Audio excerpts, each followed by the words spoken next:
Hi, I am here with Robert Santoro, author of the upcoming novel Wrath. So as a lawyer in Brooklyn, how did you come up with the idea to write a thriller novel?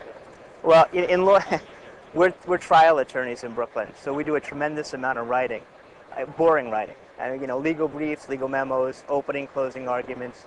So the idea of actually writing something fun has always been very appealing.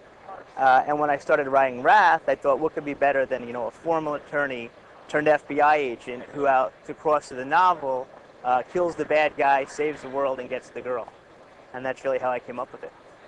So Wrath is the story of the worst terrorist attack to take place in the United States after September 11th.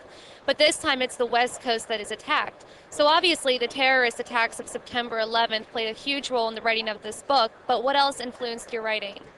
I don't know necessarily that the terrorist attacks played a role in writing Wrath. Used it more as a point of comparison to show the devastation that takes place in my book, to bring the reader up to speed on what's really going on by using the World Trade Center disaster.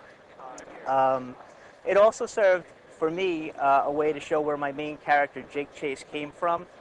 His dad was an off-duty detective the morning of September 11th, and who raced in, when he got the call and died when Tower 2 collapsed, but, not before rescuing 7 people. But, as far as influences go, I mean, the list, my dad, certainly my pop, I mean, he's a very successful businessman.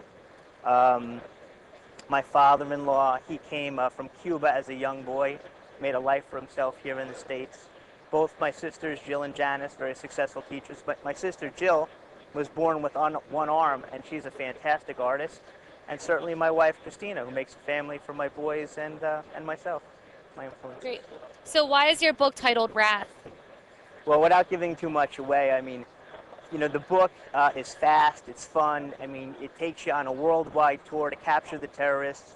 You're in LA, you're in New York, you're in Dubai, you're in the Cayman Islands, and right when you think you know where the book is going, you're like, whoa, I didn't see that coming. But, when you get to the last chapter, last page, last line, you find out really that the entire thing was about one man's revenge.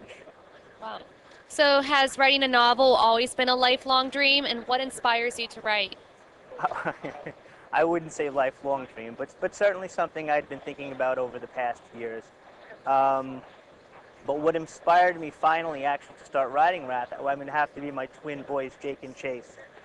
They're 6 years old, and my wife and I are always telling them that, they can accomplish anything if they just put their mind to it. And because of this, my son Jake can play ice hockey like a young Wayne Gretzky, and my son Chase can build a 200-word puzzle in like no time. So I guess I just took the advice we had been given them, put my mind to it, and started typing. And do you plan on writing more books in the future? In a word, absolutely. There's still 6 more deadly sins to write about. And we spoke to the folks over at Blythedale Children's Hospital, which is a hospital up by where I live. And we're planning on donating some of the proceeds from the book to them. So I'd really like to keep this going for me as well as my charity. Well, thanks so much for the interview, Rob, and Thank you. congratulations on Wrath. Thank you very much.